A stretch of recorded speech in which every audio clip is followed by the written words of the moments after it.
Assalamualaikum warahmatullahi wabarakatuh. Salam sejahtera untuk kita semua. Halo anak-anak, apa kabarnya?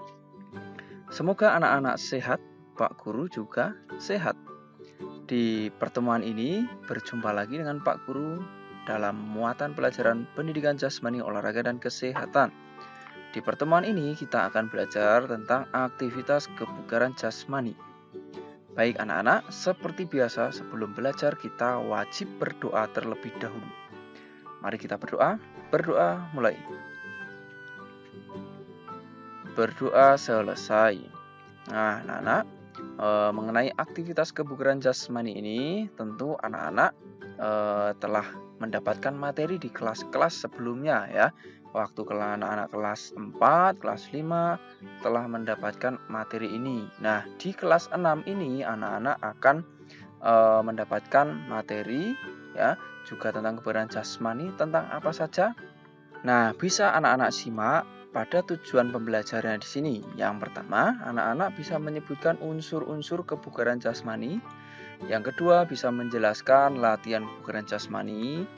Kemudian mendeskripsikan pengukuran tingkat kebugaran jasmani, menyajikan hasil pembahasan mengenai unsur-unsur kebugaran jasmani, dan mempraktikkan latihan kebugaran jasmani. Yang terakhir, mempraktikkan pengukuran tingkat kebugaran jasmani. Nah, tentu di materi kelas 6 ini akan lebih seru lagi ya. Maka dari itu anak-anak silahkan menyiapkan catatan alat tulis untuk menyimak pembelajaran atau penjelasan dari Pak Guru ini. Nah, langsung saja kita pelajari tentang kebugaran jasmani ini. Nah, kebugaran jasmani ini apa artinya anak-anak? Ayo, masih ingat tidak materi saat kelas 5 dulu? Nah, betul sekali. Kebugaran jasmani merupakan kemampuan seseorang untuk menjalani aktivitas sehari-hari tanpa mengalami kelelahan yang berarti dan bisa melaksanakan kegiatan-kegiatan lain dengan baik ya. Itu tentang kebugaran jasmani. Nah, kemudian anak-anak, kebugaran jasmani ini ada beberapa unsur-unsur yang perlu anak-anak ketahui. Yang pertama adalah kekuatan atau strength, kemudian kelenturan, flexibility, kecepatan atau speed, kemudian keseimbangan atau balance, daya tahan, endurance, dan terakhir adalah kelincahan atau agility. Nah, masing-masing unsur ini ya tentu anak-anak harus mengetahui maknanya. Ya, kekuatan itu apa, kelenturan itu apa, kecepatan itu apa ya, dan keseimbangan, daya tahan serta kelincahan ya. Nah, ini pernah kita bahas ya di pembelajaran kelas 5 dulu. Anak-anak bisa kembali membuka buku catatannya. Ayo, masih ada tidak?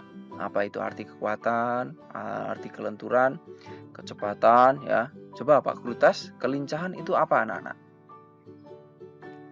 Ya, kelincahan adalah kemampuan untuk melakukan perubahan arah dengan cepat ya. Jadi saat anak-anak berlari bisa merubah arah dengan cepat atau dengan baik ya.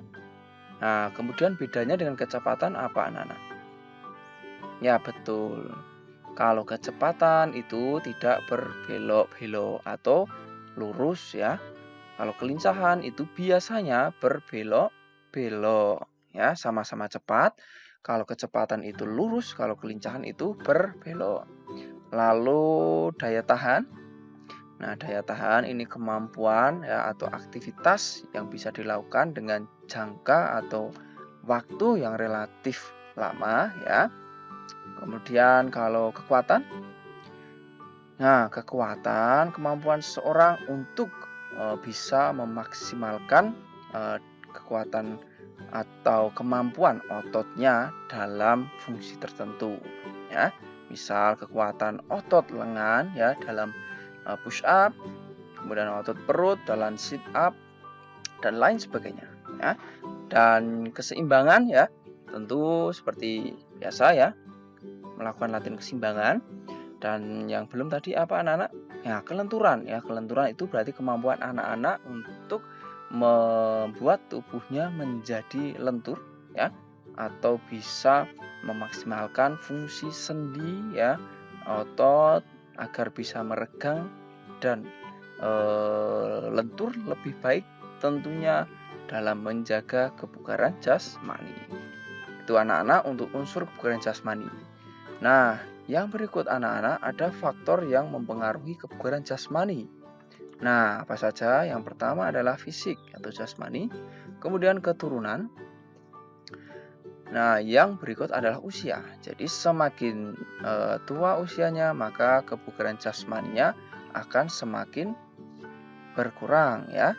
Kemudian jenis kelamin ya, tentu anak laki-laki dengan anak perempuan pasti berbeda. Lalu aktivitas fisik ya, jadi aktivitas fisik anak-anak tentu berbeda. Semakin banyak atau sering aktivitasnya, maka akan semakin bagus ya. Kemudian pola istirahat ya, jadi istirahat yang cukup akan sangat berpengaruh pada kebugaran jasmani. Dan yang terakhir adalah pola makan ya, gizi dan makanan. Itu beberapa faktor yang mempengaruhi kebugaran jasmani ya anak-anak. Selanjutnya kita pelajari untuk berbagai bentuk latihan kebugaran jasmani. Yang pertama adalah lompat tali. Ayo anak-anak, apakah di sini anak-anak ada yang memiliki hobi atau senang bermain lompat tali? Nah, bagus sekali kalau ada. Lompat tali ini bisa menjadi salah satu bentuk latihan kebugaran jasmani. Nah, ada beberapa unsur yang bisa dilatih di sini. Ada daya tahan, kemudian kekuatan ya, otot kaki, dan kemudian apalagi anak-anak? Iya, kecepatan ya, melatih kecepatan. Jadi semakin cepat melakukan lompat talinya, maka akan semakin terlatih kecepatannya. Yang berikut adalah sit up ya. Latihan kebugaran jasmani sit up ini bisa melatih kekuatan otot perut kita ya. Nah, seperti itu anak-anak. Kita coba lagi ya, sit up. Ya, seperti itu. Dan yang berikut adalah push up.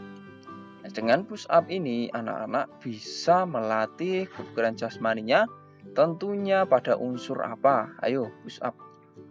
Ya, bagus sekali pada unsur kekuatan. Nah, seperti apa push up? Ya, kemudian turun, naik. Nah, seperti itu anak-anak. Kemudian ada lagi back up. Nah, untuk back up ini bisa melatih kelenturan, ya kelenturan punggung, kemudian bagian belakang, ya leher dan sebagainya, kaki, dan tentunya sekaligus kekuatan, ya kekuatan punggung, ya bahu. Ya, caranya bisa anak-anak lihat seperti ini ya, naik kemudian turun.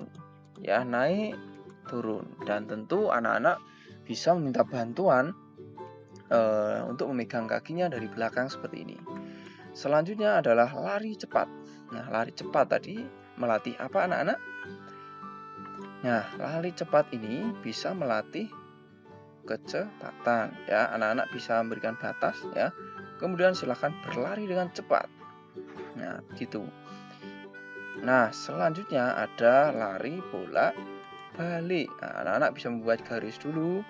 Kemudian siap berlari ya. Kemudian bolak-balik, kembali lagi ya. Balik lagi. Nah, balik lagi, lakukan paling tidak 8 kali bolak-balik ya, agar bisa anak-anak gunakan latihan lari bolak-balik ini pada unsur daya tahan ya. Dan aktivitas ini ya, lari bolak-balik ini tidak boleh berhenti. Artinya ketika anak-anak sudah sampai titik sampai, kemudian segera balik. Jadi tidak boleh istirahat cukup lama ya. Jadi langsung balik gitu ya. Nah, pelajaran kita hari ini dengan berdoa. Berdoa mulai. Berdoa selesai. Nah, anak-anak, sekian dulu pertemuan kita hari ini. Ya, anak-anak juga bisa terus belajar bersama Pak Guru di sini ya. Yang dulu anak-anak, sampai jumpa di pembelajaran selanjutnya. Tetap semangat belajar di rumah. Assalamualaikum warahmatullahi wabarakatuh. Salam sehat, salam semangat, salam PJUK.